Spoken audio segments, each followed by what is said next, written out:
kaibigan, balikan po natin ito, no? Magkaibang estilo ng dalawang boksingerong ito. There's the right by Michael Borja. Ang ganda nun. Malinis na malinis. Perfectly at timed. napaupo. Oo, napaupo. Ito si Lionel Legada. Alam mo ito si Lionel Legada. Tulad na sinasabi mo, Dennis, hinihintay niya na magkamali si Michael Borja. Pero siya nagkamali doon.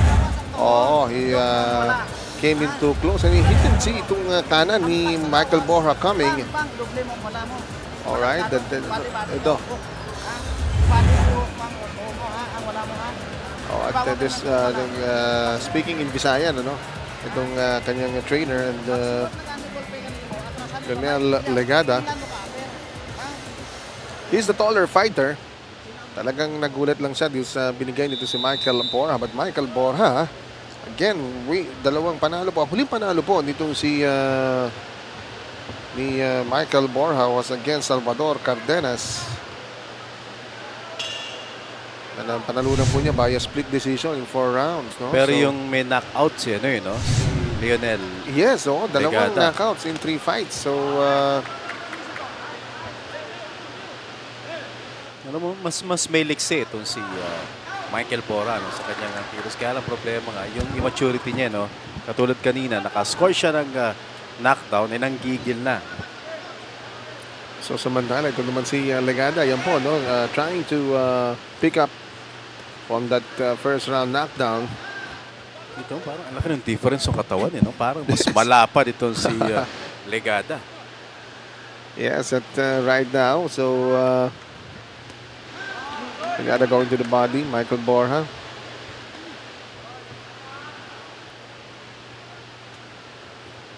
Dapat mag-set up ng jab, ito si Legada. Para matukuran niya ito si Michael Borja.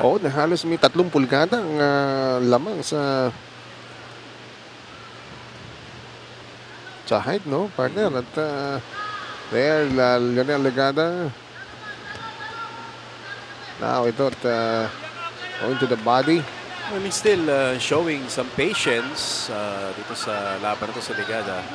Just like what we noticed sa first round. But naging problema rin doon kaya siya napabagsak is because of the speed and yung unpredictability ng mga pinanggagalingan ng suntok ni Michael Borja.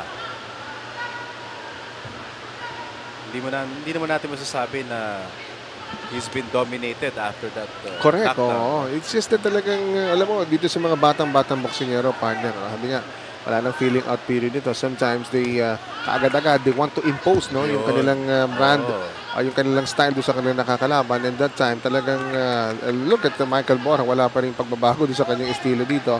Sabi mo nga, wala nang feeling out sa mga bata. Yung talaga mga bata. Napupusok. Tama ka doon, partner. This time, but Legada more cautious now. Ika nga, at he's keeping his ito pong kanyang gloves high. Well, I think Legada right now is becoming successful in the sense that he's making Borja feel na hindi mo ako nasaktan, I'm still here.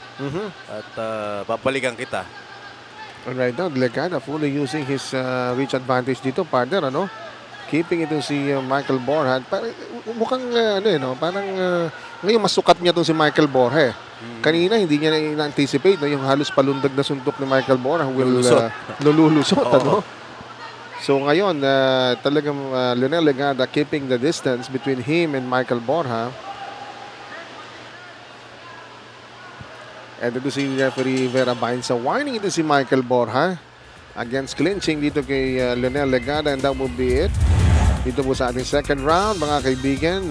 There, Lionel Legada, the quick shot there by Michael Borja, but Lionel Legada this time did here the second round, as you were mentioning, Dennis, para mabalik lang doon sa dati niyang laro against Michael Borja. Borja warned twice for clinching ni referee Vera Bainza.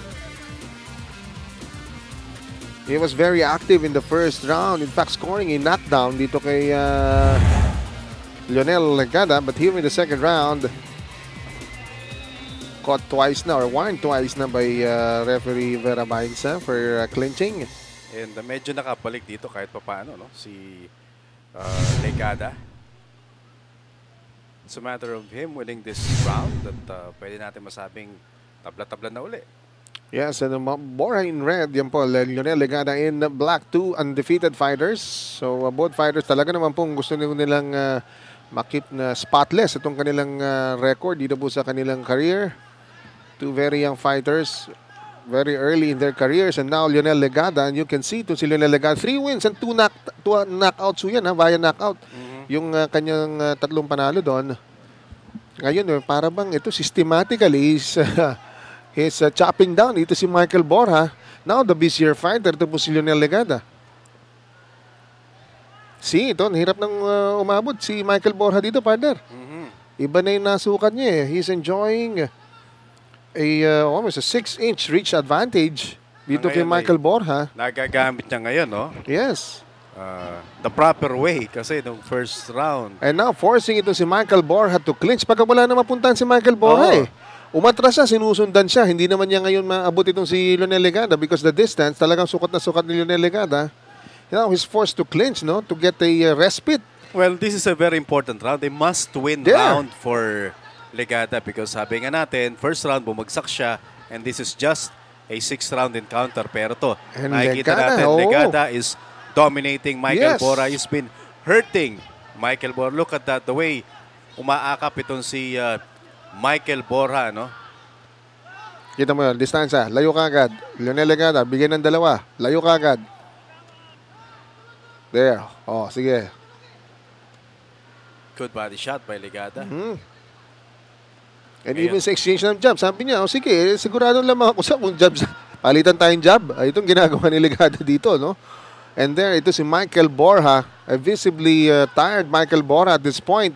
Now, wala ni sting ng mga suntok ni Michael Borja dito. We're just halfway through this yes, fight. And it seems ito si Lionel Legada talagang shooting or hitting at will.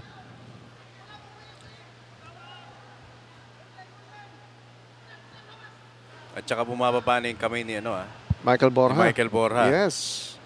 Yan lamang po mga segunda. Nowhere to go dito si Michael Borja. Relentless itong pagsunod sa kanya dito ni Lionel Legada. He's trying to find the space sa ring na medyo makakahinga siya. Kaya lang hindi naman niya magawa yun because sinusundan agad siya. Yes, hindi na siya makapag-clinch dahil may dalawang warning na sa kanya kanina si Vera Bynes. So, he's trying his best to keep itong si Lionel Legada at bay via those itong mga short stabs, no, na ginagawa niya dito.